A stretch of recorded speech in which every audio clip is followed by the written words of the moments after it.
Yo,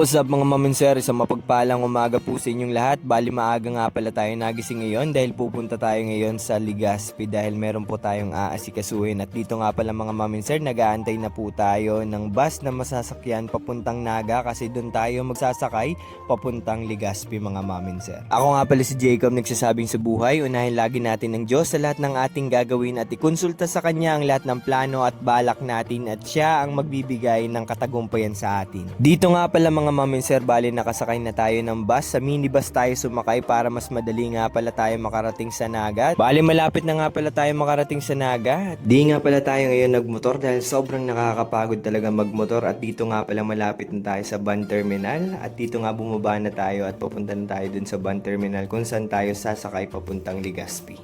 Nakasakay na nga pala tayo dito mga ma'am and sir. Bali dito ako umuupo sa hulihan. Mas maganda kasi dito umupo kasi mas komportable ako dito mga ma'am and sir. Finally sa 3 oras na biyahe mga ma'am and sir, nandito na po pala tayo sa Legazpi. Bali bababa na po tayo ng bus dito. Nandito na nga pala tayo sa SM Legazpi City mga ma'am and sir. Agad na rin pala tayong sumakay ng tricycle para pumunta ng Pacific Mall dahil nandun na yung aasikasuhin natin mga ma'am and sir. Finally nakarating na nga pala tayo dito sa Pacific Mall mga ma'am and sir. Bali kung ito total ko yung oras na binahe natin papunta ng Legazpi galing sa Naga, 3 hours nga pala yun. From Lagonoy to Naga is 2 hours.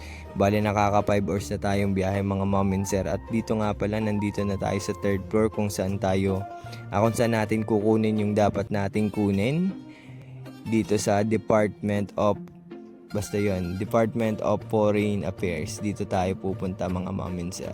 Dito nga pala bali nagpo-photocopy po muna tayo ng ID natin. At dahil alas 2 ko pa raw makukuha yung dapat kong i-claim, bali kumain nga po muna tayo dito sa Graceland. Napakaganda nga pala ng verse na nabasa ko dito mga ma'am and sir. Kung ang Diyos nga nagpapatawad sa ating mga kasalanan, kaya dapat tayo magpatawad din sa mga taong nagkasala sa atin. Kasi ang Diyos nga nagpatawad sa atin kahit tayo ay makasalanan. Gaano pa kaya tayo mga tao lamang. At sa point na to mga ma'am and sir, gutom na gutom ko na talaga. At inaantay pa natin yung pagkain natin. Finally natapos na rin tayong kumain kaya bumalik na ako dun sa 3rd floor para magantay, magpila kasi meron pa rin pila pala dito para mag-claim nung i-claim ko. Siguro napapaisip at napapatanong ka kung bakit nandito ako at kung anong ginagawa ko dito. Bali mga ma'am and sir, nautusan lang naman ako dito ni auntie na kunin ko yung apostle in BI at birth certificate niya. Pero anong malay natin, baka sa susunod tayo naman ang mag-abroad. Kung loloobin ng Panginoon, walang imposible, papangyarihin yun ng Panginoon. Kailangan lang natin lagi magtiwala sa kanyang kaparaanan. Kaya hanggang dito na lang pala ang video ito. Salamat sa panonood.